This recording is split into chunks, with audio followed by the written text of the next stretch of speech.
I swear, everything was ready. I was gonna record some footage.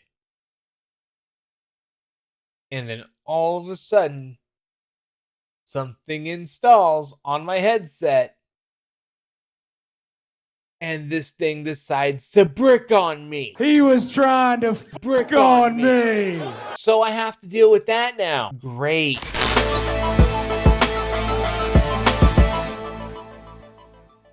Welcome back to the channel. I've been having a tough time getting this up because first I wanted to let the news simmer a bit, kind of develop a little more. We have some developments now, but I wanted to thank people for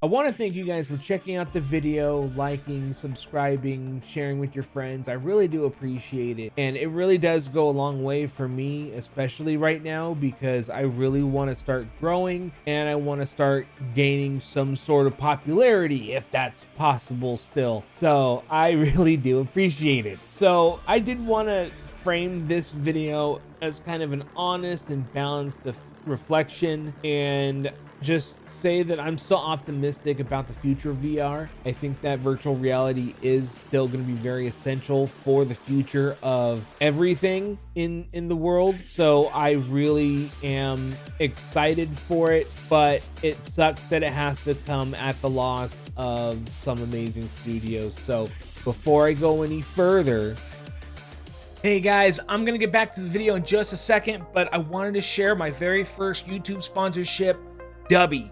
I tried to, check out some affiliates and I signed up for them, and thankfully they were really good.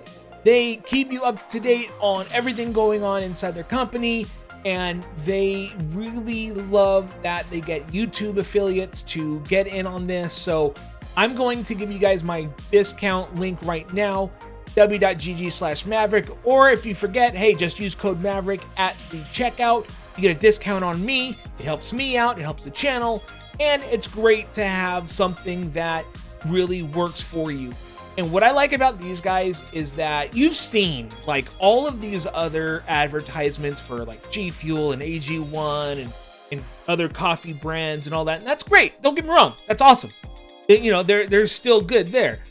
These guys have a coffee fruit extract that gives you the energy and without the jitters or the bitterness of coffee. You don't have the taste of coffee that you would get with other energy drinks. And I have really utilized them when I had some still. They sent me the Calio cream flavor, which is an orange cream flavor. Very good stuff if you like that.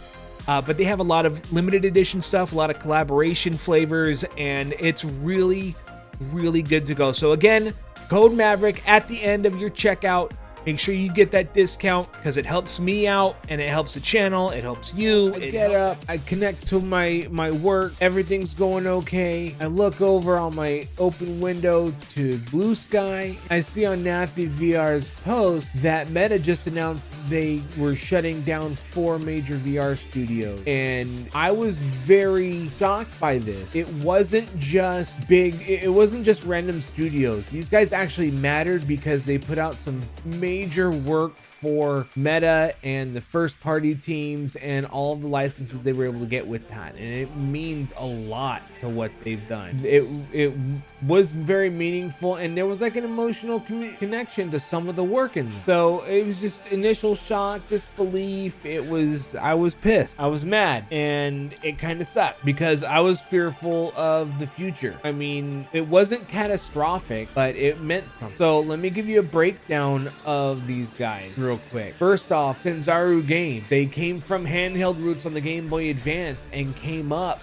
to AAA quality VR game. My first major VR experience was in Asgard's Wrath, and to have a game like that followed up with Asgard's Wrath 2, those are two great systems. You have the full RPG mechanic. You have your XPs, you have your skill trees, your inventories. You have all of that stuff in this game, and it really makes you feel like you're in this crazy world of mythical powers. It's crazy, great, I love it. And it's proof that VR can actually handle depth and scale on that level. Armature Studios, the next one, they proved that mainstream games can be rebuilt properly in VR. The Resident Evil VR port was a very big standout amongst their work, and it really shows that there's some creative people that are intent on making games that much better. It's in the similar spirit of Dr. Beef. If you're ever on the side quest stuff, that's where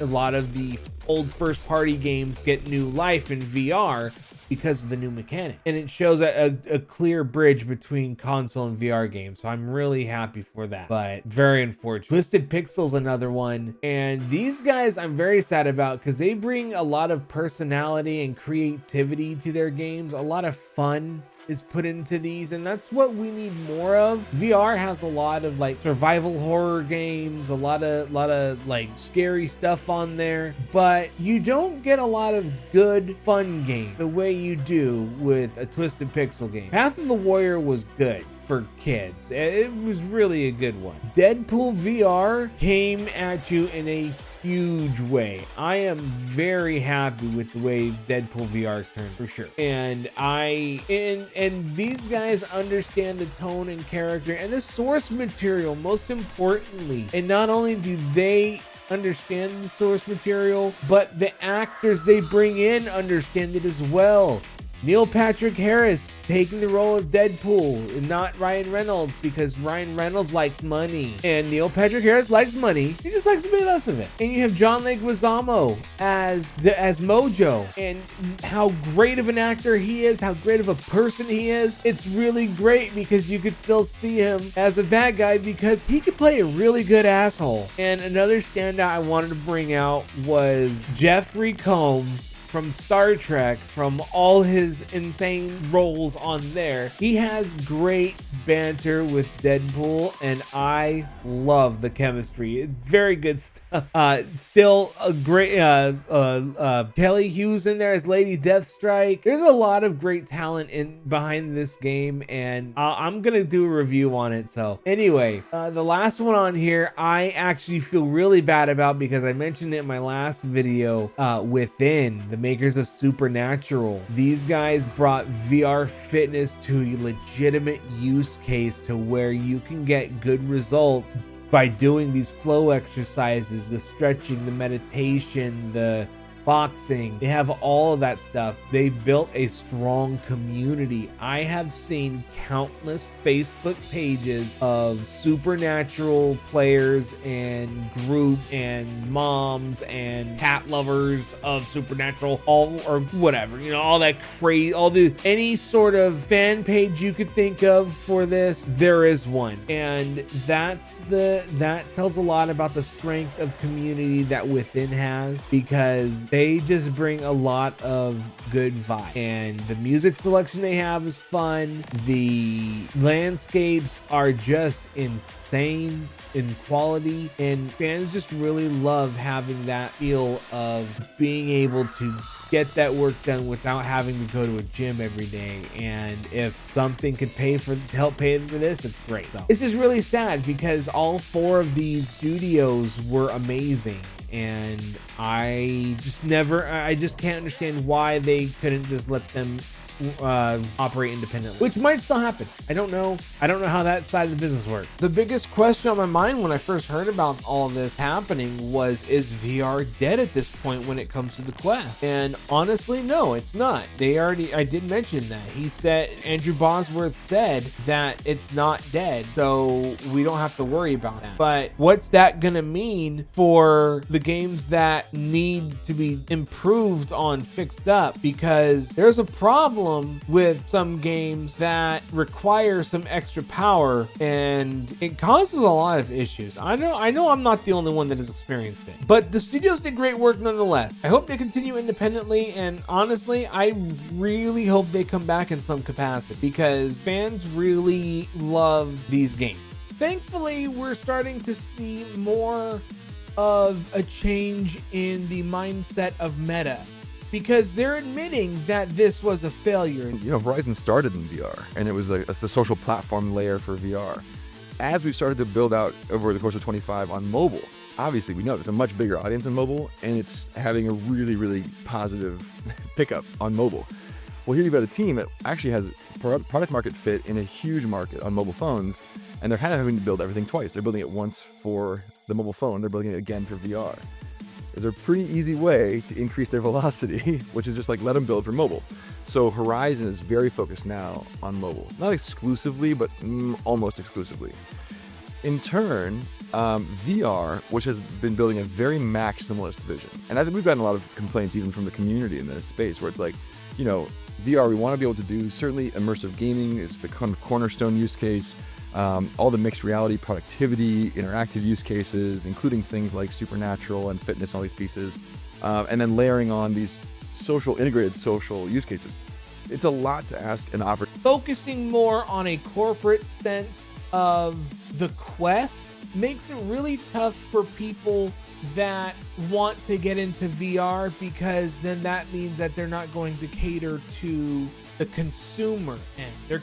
They're basically catering to the shareholders, and we don't like that around here. So when it happens to be at the sacrifice of major gaming studios, it's just a messed up shakeup that's gonna happen. Hopefully they can recover. Hopefully we can get there. But this is just the future of VR as we see it. And personally, I think we're at a better time than we were before.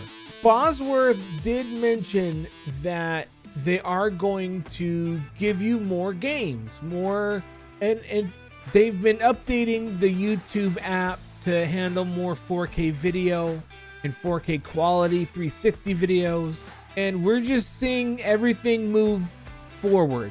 They're already making the change to remove that stupid Horizon feed. I hate it so much, but it's a good thing. So if you're not sure about getting into VR yet, don't worry. Stay tuned for updates on that, whether it's my channel, whether it's Steve Knows, or Sadly It's Bradley, or Beardo Banjo. There's a lot more coming on the horizon that I'm excited for, and as I move forward with my personal journey into that level of computing, I really am excited to see where the Quest headset goes at this point. So anyways, guys, thank you so much for watching. If you made it to the end of this video, let me know down below, and just say, you know, how much you appreciate the channel and the video. And anyways, guys, thank you so much for watching. That's the end of the video. If you've made it this far, feel free to leave a comment and let me know what your favorite moments from any of these studios were. If you have any memories from these games at all that I mentioned, definitely put them in the comments too. And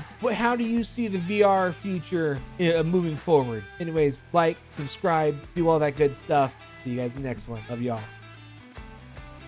I'm back from the future of this video. I'm at the very tail end of editing, by the way, and I wanted to talk about what I learned this morning, because we're finally finding out that Meta admits defeat and is shutting down the metaverse. Ladies and gentlemen, we got him. And I am actually very happy with that. I never liked the metaverse. I never understood what the need for it was. Horizon never appealed to me, except for Horizon Workrooms. I feel like if they wanted to do something more with Horizon Workrooms, it would have been very much more welcome than anything else in Horizon. I loved the whiteboard aspect of it, the idea of using the back of your controller as the marker instead of just using the controller like that in a very unnatural way. I liked it. I thought it was great, but they tried to do what other communities have already done and kind of perfected in that regard. They put so much money behind a creator program that never went anywhere. They put together a $50 million creator program to give us a home environment we never asked for, a new Horizon Central that we never asked for, a Horizon feed window, again, never asked for, and forcing forcing links to specific worlds on Horizon that, again, never asked for. I don't understand it. So it looks to me like they really are going to scale back on the first party stuff. And this coincides with what Bosworth has said about the Quest store being more third party focused. I'm just worried that it's going to create more Gorilla Tag clones and that we might be losing Meta Reality Labs. I don't want to like scare anyone.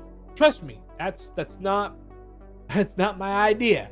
But we have to have a way that is decentralized. And that's what I think the Steam frame is going to be. That's what I think the Steam machine has been announced to be. That's what I think all of the Steam's hardware is going to be in general, because that's the nature of it. And Sony tried to do this back on the PS3 with their PlayStation Home Network kind of thing. I don't know, but it would just be a giant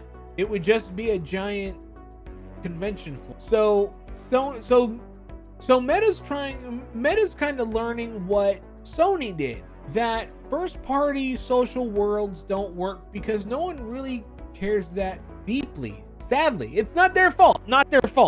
But VR's best use case has always been the gaming. Meta has done rollouts and scattered updates for a very long time now. Personally, I'm not a fan. I think that because of this, the user experience was taken away.